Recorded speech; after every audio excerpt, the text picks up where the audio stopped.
मित्रांनो, महाराष्ट्रामधील लाडकी बहीण योजना या योजनेअंतर्गत महिलांच्या खात्यामध्ये 1500 रुपये पडणार आहेत मित्रांनो. तर तुम्ही फॉर्म भरलेला असेल, तुम्ही जर फॉर्मचे पात्रता ठरलेले असताल तर तुम्हाला बँकेमध्ये लवकरच पैसे पडण्याला सुरुवात होणार आहे मित्रांनो. तुम्हाला असं माहिती असेल की 19 ऑगस्टला रक्षाबंधनाच्या दिवशी तुमच्या खात्यामध्ये पैसे पडणार आहेत, पण नाही मित्रांनो, कारण महाराष्ट्र सरकारने एक निर्णय घेतला आहे. त्या निर्णयामध्ये 17 ऑगस्टला महिलांच्या खात्यामध्ये पैसे पडणार आहे मित्रांनो. तर मित्रांनो, चला बघून घेऊया आपण राज्य सरकारने आपल्याला काय निर्णय सांगितला आहे. तर चला आता व्हिडिओ स्टार्ट करूया.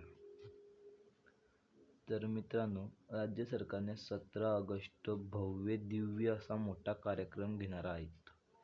या कार्यक्रमाला एकाच मंचावरती मुख्यमंत्री आणि दोन्ही उपमुख्यमंत्री उपस्थित असणार आहेत.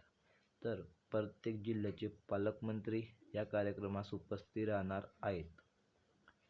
17 ऑगस्टला 2 ते 2.5 कोटी महिलांना हप्ता देण्याच्या संदर्भामध्ये राज्य सरकारचा विचार करणार आहे.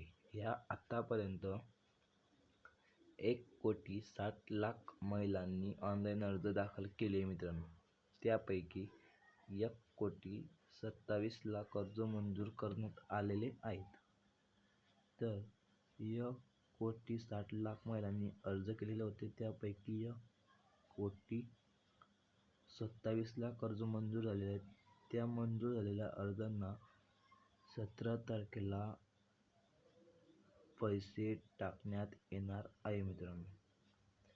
तर मित्रांनो, तुम्हाला समजलं की आज 17 तारखेला पैसे पडणार आहेत. तर हेच राज्य सरकारने निर्णय घेतला आहे मित्रांनो. तर तुम्हाला हा निर्णय आवडला असेल किंवा व्हिडिओ आवडला असेल तर नक्की आमच्या चॅनलला सबस्क्राईब करा आणि शेअर करा. तर आता भेटूया पुढच्या व्हिडिओमध्ये.